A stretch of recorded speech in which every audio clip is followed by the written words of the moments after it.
Understanding your trauma does not cure your angst. Usually, it just makes your angst highly literate. Meet David, a brilliant systems architect who spent 50 years constructing an impenetrable mental fortress to make sure he would never be hurt again. The foundation of this fortress was poured early. As an infant, David spent 16 months in foster care limbo. Before he even had words, his nervous system recorded a blunt physical lesson. Caregivers can simply vanish, and signaling for help won't necessarily bring them back. Then, at age 9, his adoptive mother died suddenly. To ward off the terrifying reality of total helplessness, his child mind engaged in magical thinking, assuming a crushing personal guilt. Taking the blame felt safer than accepting that the universe is entirely unpredictable. David's resulting mental architecture functioned as a brilliant, desperate biological adaptation to an environment that felt inherently unstable. The final load-bearing wall of his psyche came from the stoic grief inherited from his father. Looking at this photograph from World War II, we see the harsh reality his father survived: 4 brutal years as a prisoner of war on the Burma Railway. From watching his father endure the aftermath of this captivity, David absorbed another rule: showing emotional vulnerability is physically dangerous, and it extracts a heavy toll on the people you love. As this diagram illustrates, David's mind fractured into a binary operating system. He retreated into what he called the library, a safe, abstract world of analysis and philosophy, specifically to avoid the kitchen, the messy, unmediated, unpredictable reality of actual human connection.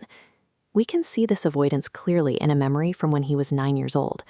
Standing in a crowded room, terrified of being perceived as vulnerable, he desperately shoved a melting ice cream cone directly into his pocket to hide his panic.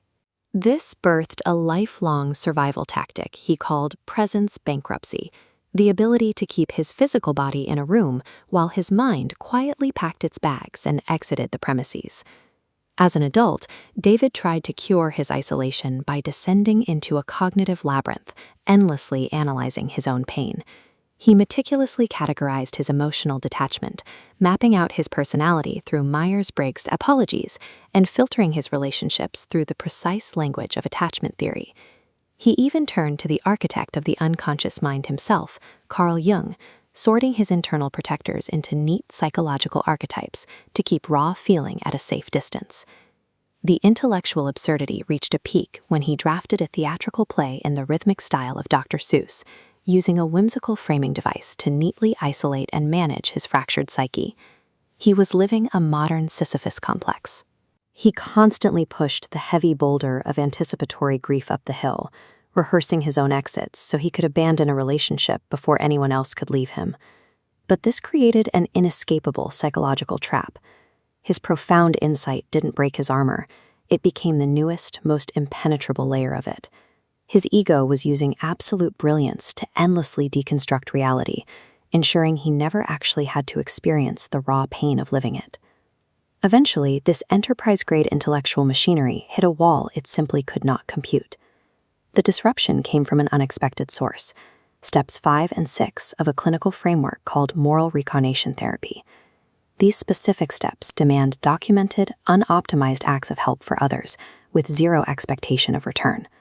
David couldn't game this system because relational repair requires showing up physically when tired.